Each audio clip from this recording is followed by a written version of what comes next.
बहुत ही ज्यादा tough time चल रहा है लोगों के बीच में, हमारे साथ, आपके घर वालों के साथ, आपके आसपास, आपके मोहल्ले में, आपके चारों तरफ, इस पूरे विश्व में एक जो पैंडेमिक चल रहा है कोविड-19, उसके अलग अलग म्यूटेंट्स आ गए, तो लोगों का लाइफ बहुत ही ज्यादा टफ हो गया, बहुत ज्यादा टफ हो गया।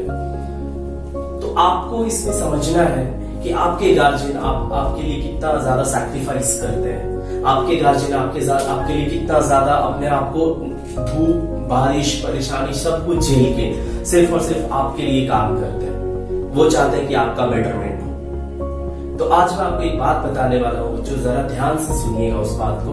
ये आपके लिए नहीं, सारे लोगों के लिए है। तो इस बात में हम सबसे पहले ये कहना चाहेंगे कि आपको अपने पेरेंट्स को देखना पड़ेगा कि वो कितने हद तक आपके लिए काम करते हैं। आपको इस बारे में जानना पड़ेगा कि आपके पेरेंट्स आपके लिए रात भर जगते हैं। एक माँ अपने बच्चे को भरपेट खिलाती है और खुद आधे पेट रह के अपनी जिंदगी काट लेती है। कुछ जगह ऐसे भी होते हैं कि रात में माँ नहीं खाती, बच्चे को दिया जाता है। तो आपको ये समझना पड़ेगा कि इस परेशानी से अपने पेरेंट्स को कैसे उबारें, कैसे बेटर लाइफ उनको दे सके। तो अभी आपके पास एक ही काम है, आपको पढ़ाई करना है। आप जितने अच्छे से पढ़ोगे उतना ज्यादा अच्छा होगा। पढ़ाई का मतलब सिर्फ ये नहीं होता कि bookish knowledge is everything. Book के नॉलेज ज्यादा मैटर नहीं करते, मैटर करता है आप कितना ज्यादा समझदार है।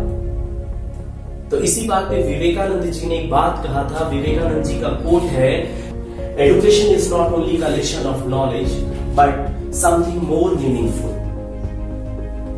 इससे भी ज्यादा चीजों को आपको जानना है। सिर्फ आप ज्ञान ही प्राप्त करके अपने आप को एडुकेटेड नहीं कह लेते, तब आप लिटरेट कहलाते हैं।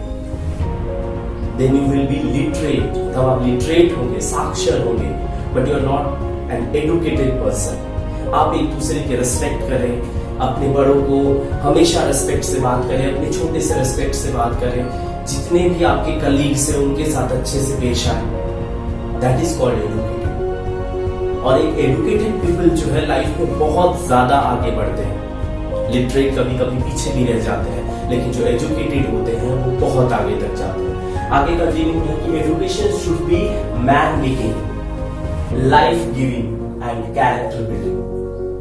तो एक बात मैं आपको बता दूं बच्चों, एक जो शिल्पकार होता है, स्कल्पचर, उसे पता है कि उसे मूर्ति कैसी बनानी है। सरस्वती जी की मूर्ति बनाता है तो इमेजिन करता है कि वो कैसी मूर्ति बनाएगा।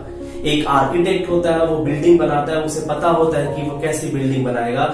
लेकिन एक टीचर होता है बच्चों, जो आपको समझाता है चीजों, उसे पता नहीं होता, उसे बिल्कुल पता नहीं होता कि वो जिस बच्चे को पढ़ा रहा है वो आगे चल के क्या करेगा।